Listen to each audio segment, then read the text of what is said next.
ముఖ్యమంత్రి గారు నిన్న చేసినటువంటి 5 సంతకాలను కాంగ్రెస్ పార్టీ స్వాగతిస్తుంది. ఇవి కేవలం సంతకాలతోనే సరిపెట్టిపోకుండా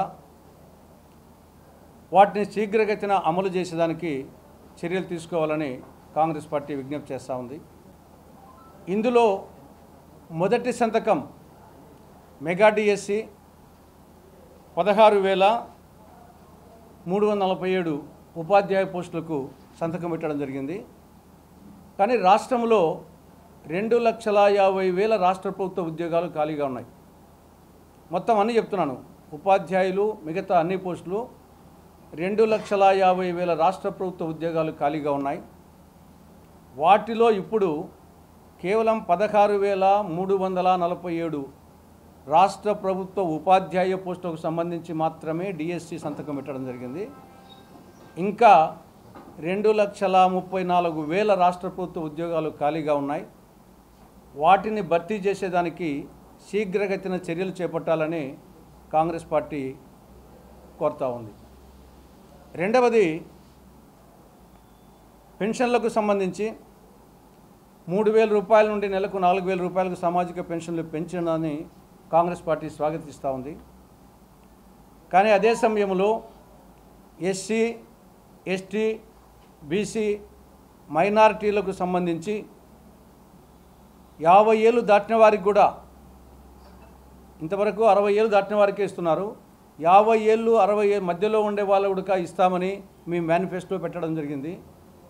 అది కూడా జూలై మాసం నుండి, వీలు కాకపోతే ఆగస్టు మాసం నుండి అమలు చేయాలని కాంగ్రెస్ పార్టీ విజ్ఞప్తి చేస్తూ ఉంది.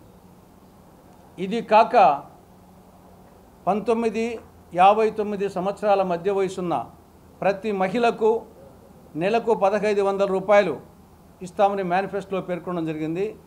దాన్ని కూడా వీలైతే జూలై నుంచి కానీ లేదా ఆగస్టు నుంచి కానీ ఇంప్లిమెంట్ చేయాలని కాంగ్రెస్ పార్టీ రాష్ట్ర ప్రభుత్వానికి విజ్ఞప్తి చేస్తూ ఉంది.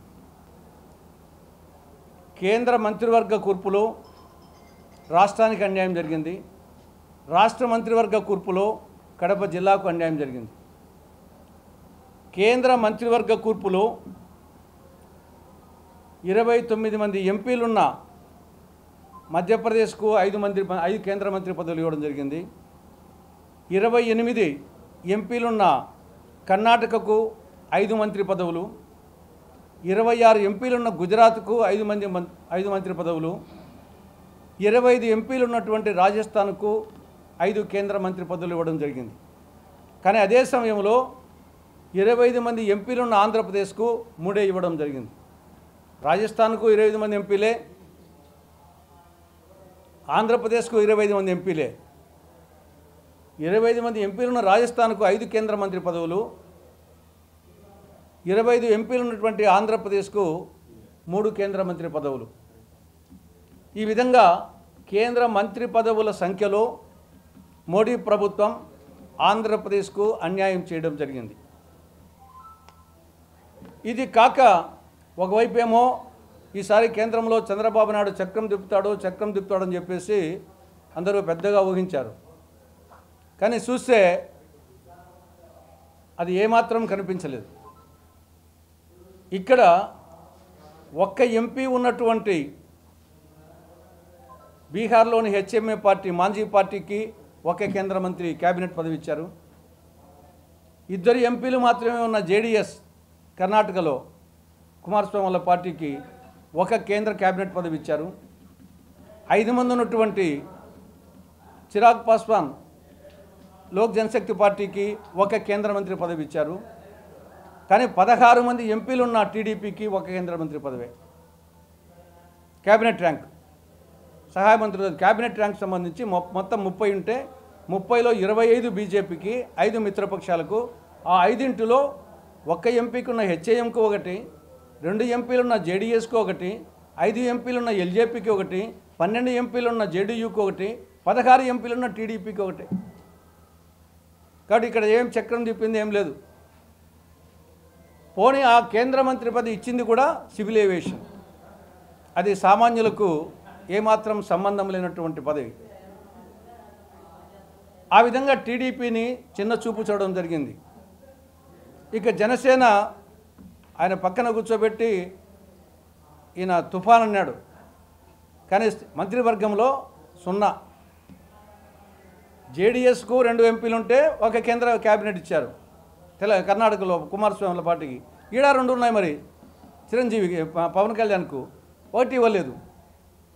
కాబట్టి ఆ విధంగా రాష్ట్రానికి కేంద్ర మంత్రివర్గ కూర్పులో అన్యాయం చేయడం జరిగింది. తెలుగుదేశం పార్టీని చిన్నచూపు చూడడం జరిగింది. జనసేన పార్టీని పట్టించుకోలేదు. మరి ఏమి చక్రం తిప్పుతారో అర్థం కావడం లేదు. కాపురం చేసే లక్షణం కాలి గోటికాన్నే కనపడుతుంది అన్నట్లు కేంద్ర మంత్రివర్గ కూర్పు కాన్నే వీళ్ళ బండారం బయటపడింది. వీళ్ళు ఇంకా ప్రత్యేక హోదా ఏం తెస్తారు, కడప జిల్లాలో స్టీల్ ప్లాంట్ ఏం పెడతారు, రాయలసీమకు ఉత్తరాంధ్రకు స్పెషల్ డెవలప్మెంట్ ప్యాకేజ్ ఏం చేస్తారు, చూద్దాం, వస్తే మంచిదే. ఇక నెక్స్ట్ రాష్ట్ర మంత్రివర్గంలో కడప జిల్లాకు అన్యాయం చేయడం జరిగింది. రాష్ట్రంలో కొత్త జిల్లాలు 26, రాష్ట్ర మంత్రివర్గంలో ముఖ్యమంత్రితో సహా 26 మంది మంత్రులు ఉండొచ్చు నిబంధనల ప్రకారంగా. 15% ఎమ్మెల్యేల సంఖ్యలో 26 మంది ఉండొచ్చు. కాబట్టి జిల్లాలు 26, మంత్రులు 26, కేంద్ర ముఖ్యమంత్రి సహా. కాబట్టి 26 జిల్లాలకు 26 ఇవ్వచ్చు. ఒక్కొక్క జిల్లాలో 7 మంది ఎంపీలు ఉంటారు, 7 మంది ఎమ్మెల్యేలు ఉంటారు యావరేజ్గా. కాబట్టి ఆ నేపథ్యంలో కడప జిల్లాకు, నేను కొత్త కడప జిల్లాకు ఎందుకు పాత జిల్లాలో లెక్క చేసుకోవాలి? మీరు మంత్రి పదవుల సంఖ్య తక్కువగా ఉంటే పాత జిల్లాలు అకౌంట్లోకి తీసుకోవచ్చు. నీకు కొత్త జిల్లాలకు కొత్త మంత్రులకు సంఖ్య సమానంగా వేయేటప్పుడు పాత జిల్లాలు ఎందుకు తీసుకోవాలి? కొత్త జిల్లాల ప్రకారమే ఇవ్వాలి. ఏం జిల్లాలు ఏమన్నా మళ్ళా కలుపుతావో చెప్పండి. కాబట్టి కడప జిల్లాలో 4 వచ్చేసి టీడీపీ ఎమ్మెల్యేలు ఉన్నారు. మీ మిత్రపక్షం బీజేపీ తరపున ఒకరు ఉన్నారు, 5 మంది ఉన్నారు. 5 మందిలో ఒక్కరు కూడా మంత్రి పదవికి అర్హులు లేరా? గతంలో జగన్ ప్రభుత్వంలో ఒక ముఖ్యమంత్రి, ఒక ఉప ముఖ్యమంత్రి ప్రాతినిధ్యం వహించిన జిల్లా ఇది. అటువంటి జిల్లాకు చంద్రబాబు క్యాబినెట్లో మంత్రి పదవి లేకపోవడం అనేది వాళ్ళకెట్టుందో కానీ టీడీపీ వాళ్ళకు, బీజేపీ వాళ్ళకు, జనసేన వాళ్ళకు వాళ్ళకేమైనా పౌరుషం ఉందో లే, కానీ కడప జిల్లా వాసులుగా ప్రతి ఒక్కరికి రగులుతూ ఉంది. ఏమి కడప అంటే ఇంత చిన్న చూపా అని చెప్పేసి. పోనీ అక్కడ తక్కువ మంత్రి పదవులు ఉంటే మనం కూడా అడ్జస్ట్ చేసుకుంటాం, అందరికీ సాధ్యం కాదని. 26 అన్నప్పుడు ఒక జిల్లాకు 2-3 ఇవ్వడం ఏంటి? ఇంత ముఖ్యమైనటువంటి జిల్లాకు అసలు లేకపోవడం ఏంటి? కాబట్టి ఇది కడప జిల్లాకు తీరని అవమానం. దీన్ని వచ్చేసి కాంగ్రెస్ పార్టీ పూర్తిగా ఖండిస్తూ ఉంది. తర్వాత కడప జిల్లాలో కాంగ్రెస్ పార్టీ పరిస్థితి ముందు కంటే కొంతమేరకు మెరుగైంది. ఇంకా మెరుగు కావాల్సిన అవసరం ఉంది. మేము పూర్తి సంతృప్తితో ఉన్నామని చెప్పడం లేదు, కానీ గతానికంటే మెరుగైంది. గతంలో 2019 ఎన్నికల ఫలితాలతో పోలిస్తే 2024 ఫలితాలు చాలా మెరుగ్గా ఉన్నాయి. 2019లో కడప పార్లమెంటుకు సంబంధించి వచ్చిన ఓట్లు, లైట్ అయిపోయింది. కడప లోక్సభకు సంబంధించి దీంట్లో ఇది చాలు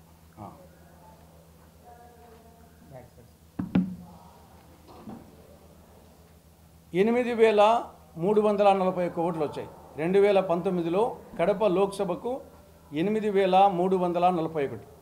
కానీ ఈసారి 1,41,039 ఓట్లు వచ్చాయి. ఇక అసెంబ్లీల పరంగా చూస్తే కడప అసెంబ్లీకి పోయినసారి 2019లో 1,863 వచ్చాయి.